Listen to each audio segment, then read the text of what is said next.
प्राचीन समय में उल्कामुख नाम का एक धर्मपरायण और सत्यवादी राजा था। वह प्रतिदिन देवस्थानों में जाकर गरीबों की सहायता करता था। उसकी पत्नी एक सुंदर और धर्मनिष्ठ स्त्री थी। एक दिन राजा और उसकी पत्नी ने भद्रशीला नदी के तट पर श्री सत्यनारायण भगवान का व्रत किया।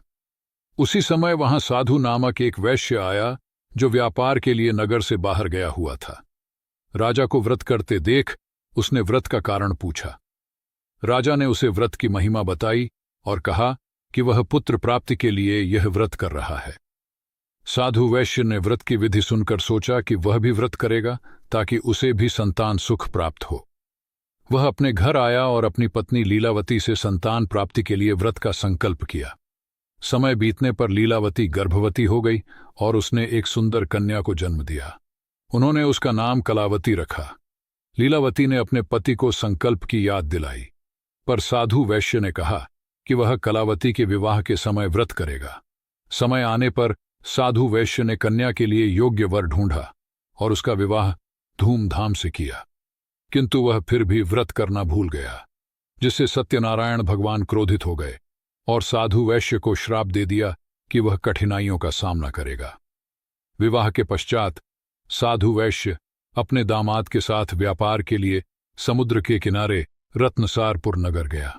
वहां भगवान की माया से प्रेरित होकर एक चोर ने राजा का धन चुरा लिया और डर के मारे वह धन साधु वैश्य की नाव में रखकर भाग गया।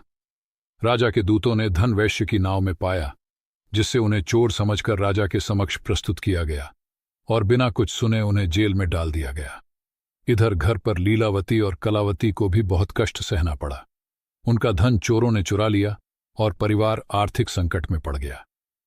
एक दिन कलावती भूख प्यास से व्याकुल होकर एक ब्राह्मण के घर भोजन के लिए गई।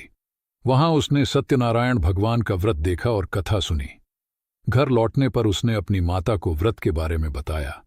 लीलावती ने परिवार सहित भगवान का व्रत किया और पति एवं दामाद की सुरक्षित वापसी की प्रार्थना की। सत्यनारायण भगवान लीलावती की भक्ति से प्रसन्न हुए और उन्होंने राजा चंद्रकेतु को स्वप्न में दर्शन देकर बताया कि जिन दो वैश्यों को उसने बंदी बनाया है वे निर्दोष हैं। यदि उन्हें तुरंत नहीं छोड़ा गया तो राजा को भयंकर परिणाम भुगतने होंगे।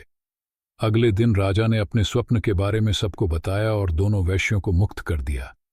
राजा ने उनका धन वापस लौटाकर उन्हें सम्मानपूर्वक विदा किया। साधु वैश्य और उसका दामाद खुशी खुशी अपने घर लौट आए।